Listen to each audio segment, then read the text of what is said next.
membahas bagaimana saat itu mereka ini bisa mendapatkan malja artis. Faqala anna waqata wa ibn Abbas artis.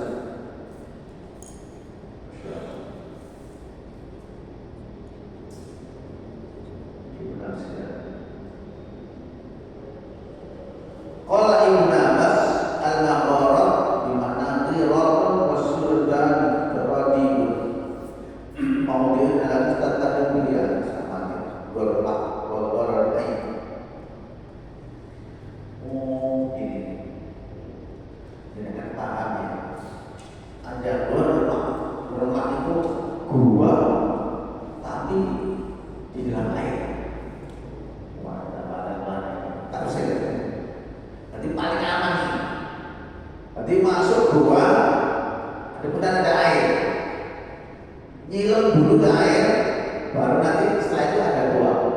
Aman, nggak ada dia. Oh benar nih. Pokoknya istilahnya itu al-ghorma, gua air, gua air. Ghor air itu ya benar-benar gua, seperti banyu nih, nggak ada air. Tapi biasanya begitu tuh gampang kalau kita dibalikin, masuk gua. Kalau ketemu kalau nek sing kan banyune itu ada. Harus nyilam dulu, baru muncul, masuk di dataran lagi gua. Sulit. Jangan boleh aman, dapat.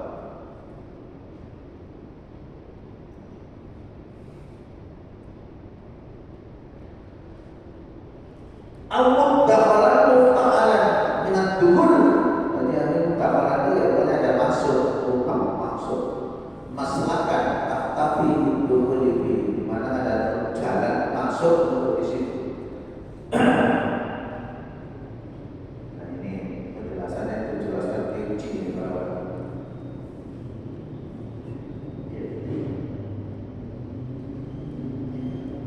Tujuannya apa?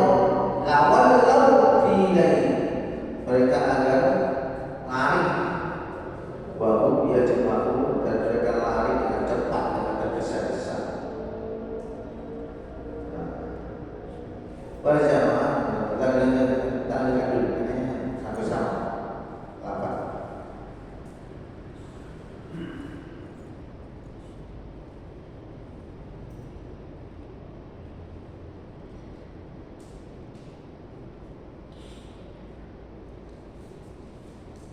Lawalau ay al-baru ilaiha wa hum yajma'un ay musyrikina yataqamu minhu hada ma dalat alaihi ayat ulamatannya.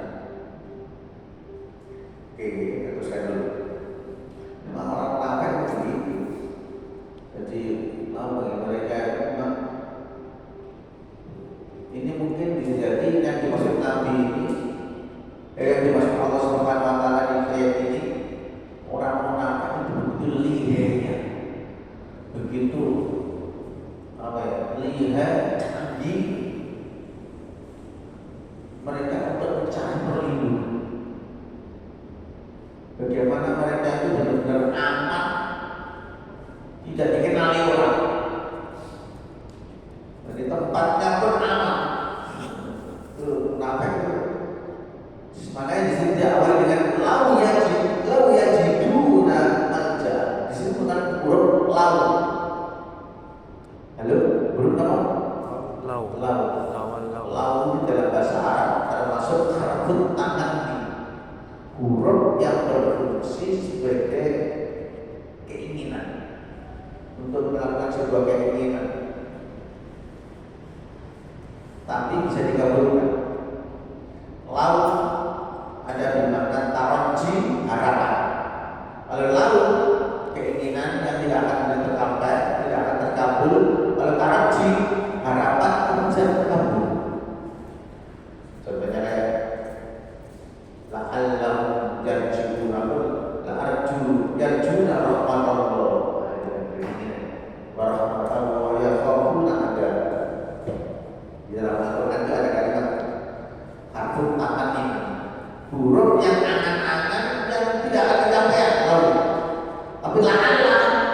itu bisa disampaikan. Contohnya kayak gini. Ya intinya aman kutiba alaikum syiyam kama kutiba alal ladzina min qablikum la'allakum tattaqun, agar kalian. Nah, itu kan sampai bisa masuk agar kalian menjadi orang yang bertakwa. Itu namanya la'alla. Nanti macamnya ada lau, la'alla, taraji. Ini kalimatnya apa?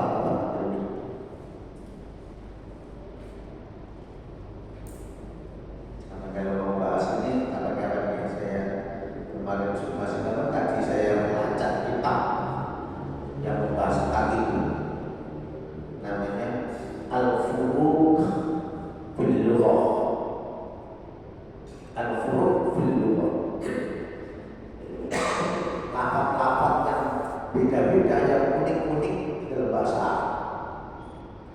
Ini yang berbeda dengan ini yang berbeda. Nanti dibahas.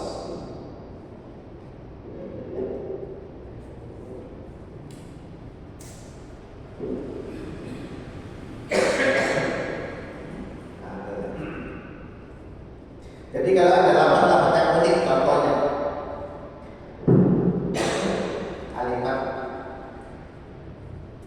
yang bermirip, wa yakhsha alladziina law taraku min khalfihim dzurriyyatan di'afan khafu 'alaihim fayattaqullaha wa yaqulu qawlan sadida.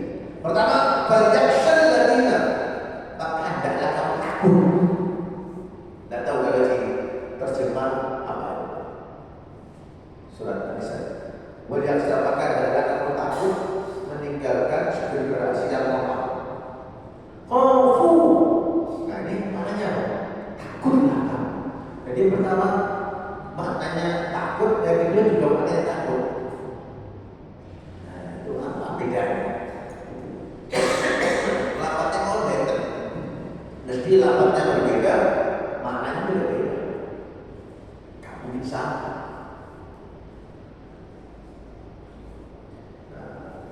Kalau yakhsha alladziina law taraku, itu maknanya takut, tapi takutnya kan ada mengagungkan kepada Allah, karena takutnya ada ilmu.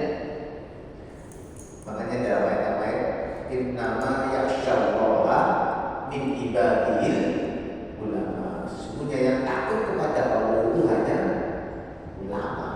Kenapa? Karena dia punya ilmu. Kalau khawf itu takut juga, tapi takutnya itu bersifat basari,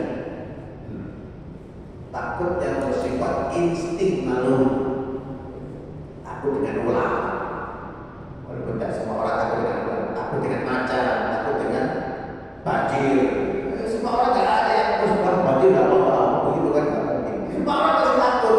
Dan itu namanya agak menggunakan kalimat khawf. Sama-sama takut, tapi beda. Khasyah, takut tapi ada ilmu. Orang beriman takut pada Allah itu pakai menggunakan khawf. Kalau menggunakan khasyah, bukan pakai khawf. Jadi khawf itu cenderung takut yang mutlak, jadi takut yang bersifat materi, benda. Bukan itu tuh dibahas. Kitab itu bagus. Jadi kita bisa tahu perbedaan yang lafaznya mirip-mirip. Nah, itu kitabnya satu jilid. Namanya Al-Furuq fil Lughah. Walaupun ada kitab-kitab yang lain, misalkan Al-Mu'jam fi Al-Fadil, Al-Fadil Quran, Mu'jam fi Al-Fadil. Ada yang Al-Mu'jam, Al-Mufarras fi Gharibil Quran.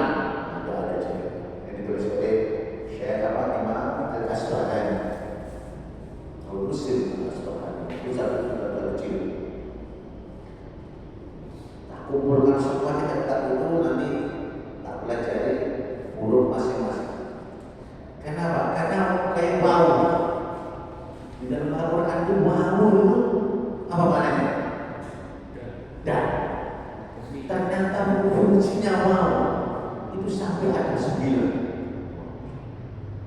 Kita cuma kasih dan padahal kita macam-macam. Ada waw atau ada waw kosam, ada waw atau khos, ada waw macam-macam, waw tidak macam-macam. Sampai ada 9. Artinya waw dan tapi beda dengan orang luar. Nah itu kayaknya.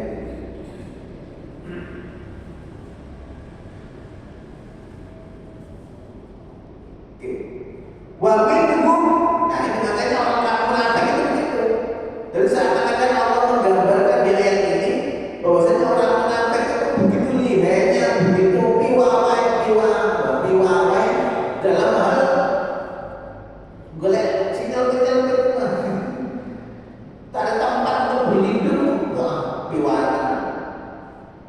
Piwai. Terus pintar Pak, jago ini. Siapa munafik? Namanya enggak ada yang bisa melakukan. Dan munafik itu di zaman Nabi, di zaman sekarang bodoh aja. Bodoh sifat besar. Ayatul munafiki dalam tindakan dasar ada bahwa kita warada akhlak bahwa kita terminal 3 itu. Apabila ngomong dusta, berjanji ingkar, dikasih amanah ya nanti. Tapi ditambah satu lagi namanya munafikun khalisun. Ada 4 tanda-tanda yang harus kita bisa katakan sebagai sifat munafik yang murni. Apa munafik yang murni? Tambah 1. Ketika bertengkar mengecut, gak gentleman. Jadi dia itu lempar batu seminimal. Dia model-model yang sangat cut. Apa ya? Jadi dia itu sifat-sifat begitu ternyata ada di dalam orang beriman dua. Dan itu sifat-sifat karakter munafik. Al-Quran itu menjelaskan kenapa? Karena dasarnya kita sangat seperti itu. Modelnya munafik begini. Sekarang itu. Kemudian di ayat berikutnya, lihat nanti baru kita bahas kesimpulan. Wa minhum lan setengah saking wong akeh kuwi Allah yang dizuka.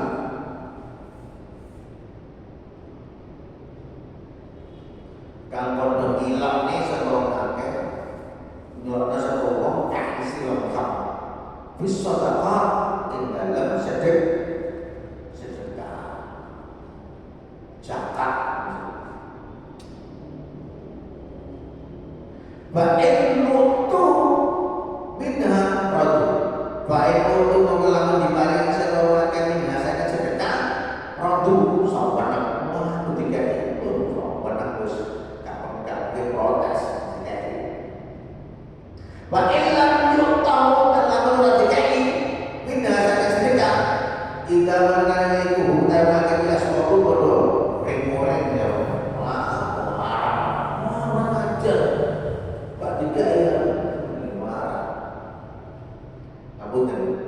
Ayat ini ada satu tujuh.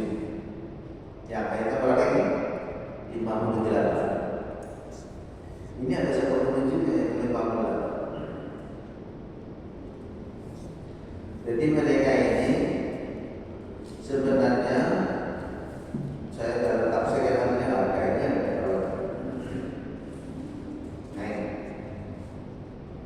suatu ketika Nabi dulu kalau habis perang, kalau mendapatkan kemenangan, Nabi itu langsung membagi rampasan perang itu kepada sahabat-sahabat.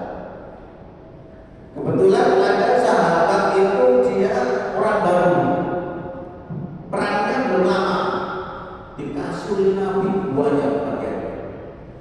Sementara orang yang lawas-lawas lama-lama sudah ikut perang, biasanya perang itu dikasih bagian sedikit. Protes, langsung kata kepada Nabi, langsung dia mengatakan, ya Muhammad,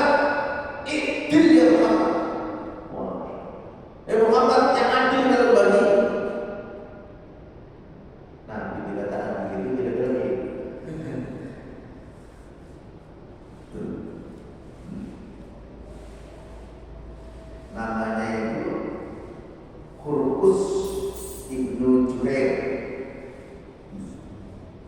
Dan inilah yang akhirnya menjadi benih dari Khawarij. Wa yuqalu lahu Dzul Khuwaisirah. Ada yang mengatakan Dzul Khuwaisirah, ada yang mengatakan Al-Malikun, ada yang mengatakan Al-Malikun, ada yang mengatakan Khawarij. Sama mau. Artinya Al-Malikun dia rumah. Maksudnya apa? Dari ternyata mereka ini apa yang dilakukan Nabi dengan tentu dengan Nabi membagi dengan kebijaksanaan yang luar biasa yang ada dari Nabi, tapi ternyata orang-orang yang menangkap itu menganggap kita tidak adil. Oh, ini Nabi membagikan karena Allah. Apa yang Nabi bagi-bagi begini? Itu ya Rasulullah. Bakal baiklah celaka kau. Maka Nabi sallallahu alaihi wasallam kata, Mas, celaka kau. Kalau engkau mengatakan aku tidak adil, siapa orang yang bisa adil di kamu ini? Wa may ya'dil dalam adil. Siapa yang orang bisa adil di kamu ini kalau aku kamu anggap tidak adil? Kira-kira siapa? Bagaimana? Ya mana Pak? Bisa. Pada jilat hati ayat sudah turun ayat. Jadi ini panjang besar. Kalau di hadis Bukhari itu banyak. Akhirnya sampai di hadis Bukhari itu suatu sampai Umar itu. Hadis sahabat Bukhari ada, hadis sahabat Muslim juga ada. Langsung Umar mengatakan, ya qala Umar bin Khattab radhiyallahu anhu. Ya Nabi, dia ya Umar, ada. Dan dia Rasulullah. Fa'atulah hadzal munafik. Ya Rasul, ya Nabi, izinkan aku. Kalau apa katakan idzanni sa'adribu. Ya Muhammad, izinkanlah aku untuk mengejar kepala orang. Karena dia telah lancang dari hadapan ya Rasul, dia punya adab sama sekali. Wala Nabi sallallahu alaihi wasallam, oh jangan, aku bilang tadi, jangan sampai ada umatku dari sahabatku membunuh sahabat yang lain. Nah, gitu. Kenapa? Kata Nabi, ini yang menjadi kunci pemahaman. Saya terlepas ini kalau di tafsir ini singkat, kalau saya bacakan. Inna hadza wa ashabu, sesungguhnya dari kelompok ini dan teman-temannya dari kelompok yang mengatakan Dzul Khuwaisirah, mengatakan Nabi tidak adil itu, yaqra'una Al-Qur'an, mereka ini baca Quran, mereka juga baca Quran, tapi la yujawizu hanajirahum, bacaan Al-Quran tidak sampai melewati tenggorokannya, jadi cuma di bibirnya tok. Alhamdulillahirabbil alamin, Ar-Rahmanir Rahim, cuma di bibirnya tok, tapi tidak sampai melewati tenggorokan. Maksudnya apa? Bacaan Quran yang dia baca enggak paham, dia tidak sampai memahami apa yang dia baca. Yang rukuna minhum kama yang rukusa minar ramim. Maka sebenarnya orang ini telah keluar dari agama sebagaimana anak panah yang meleset dari sasaran. Lalu dalam hadis Bukhari, lebih enak nih kalau di sini sedikit kalimatnya. Kalau di Imam Bukhari itu saya kharuju di ihad yatuna kita birabbin. Coba akan keluar dari kelompok ini. Mereka itu membaca Quran, membaca kitab birabbin sampai bibirnya itu terus saling ngocok lomenya, tapi kata-kata dari jari Tuhan jauh, tapi bacaannya nggak sampai melewati tenggorokannya. Maksudnya apa? Nggak sampai paham dengan apa yang dibaca, cuma di bibir tok. Apa katanya? Yang rukuna min din kama yang berusaha dengan romi. Mereka sebenarnya keluar dari agama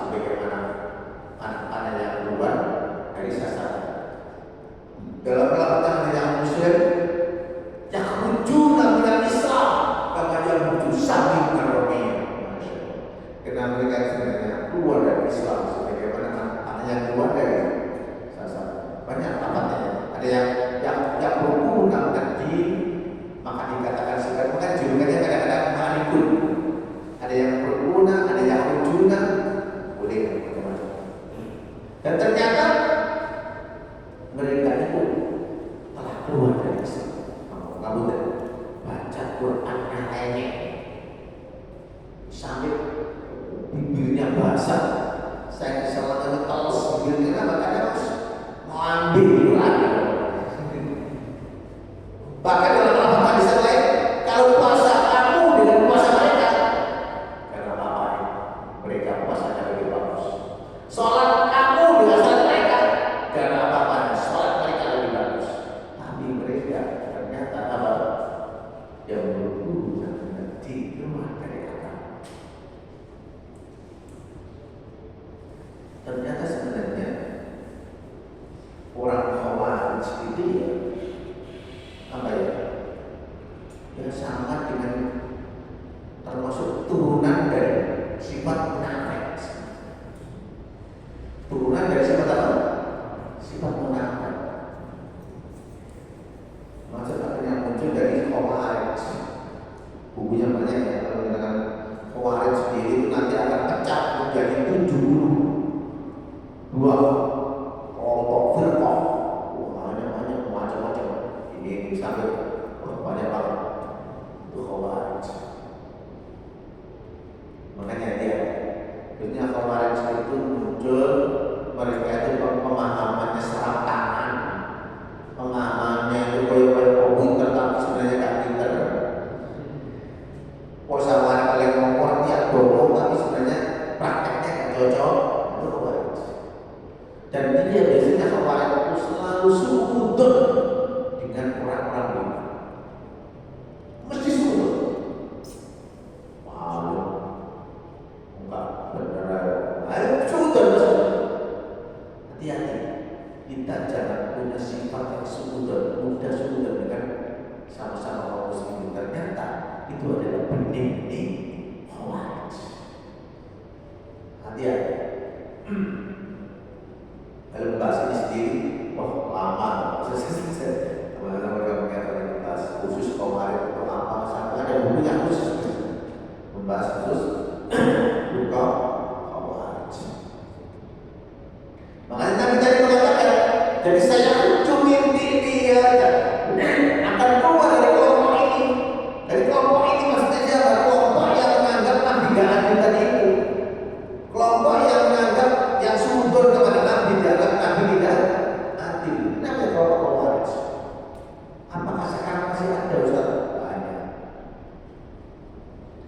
Karena pemahaman itu tidak bisa dihilangkan. Orang bisa menghilangkan Khawarij, tapi pemahaman neo Khawarij namanya pada bahasa itu nggak bisa dihilangkan. Sama dengan PKI. Bisa dihilangkan PKI secara undang-undang, tak boleh menyebarkan agama komunis. Tapi neo PKI gak akan hilang. Bukan sekarang masih banyak orang berpaham-paham PKI itu gak bisa hilang. Saya pernah macamnya ngisi kajian di daerah Kertosono. Jadi kalau Kertosono itu ada sungai besar, jembatan sebelah baratnya sungai ke utara itu ada masjid. Dan itu biasanya yang isi tokoh-tokoh nasional banyak. Kalau saya nggak tahu saya disuruh di sini. Dan ketika ada kajian akad tapi saya disuruh di sini. Dia namanya takdirnya Pak Arif. Akhirnya saya disuruh di sini. Habis ngisi, namun ada orang kakak sepuh. Ya mungkin sepuhnya ke seperti ini dengan kurang sepuh. Dia sebenarnya sepuhnya. Tapi dia pernah kuliah di Maluan. Kuliah di Maluan. Langsung dia ngomong bahasa Arabnya bukan bagus. Langsung dia bilang ke saya, Ustaz, orang tua saya itu pernah dibantai oleh orang-orang muslim. Akhirnya orang tua saya itu juga PKI. Jadi dia ternyata masih dipengaruhi oleh apa orang tua saya, apa dosa orang tua saya dibantai. Wah, terus saya kata jawab-jawab, kalau saya turuti, percuma. Bagaimana? Akhirnya saya dipaksa oleh Ustaz takmir, saya sarapan dulu, akhirnya saya keluar. Lalu tercel pertanyaannya, karena memang dia ingin mengklaim bahwasanya apa yang dilakukan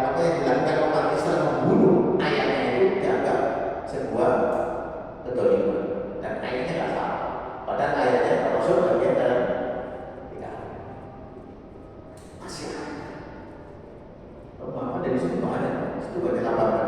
Istilahnya apa ya? Ya bapak PKI masih banyak. Mungkin itu yang sebenarnya. Makanya termasuk munafik ya, nggak akan hilang. Apalagi sampai sekarang. Neo munafik di mana-mana akan muncul sampai nanti hari kiamat. Mungkin itu namanya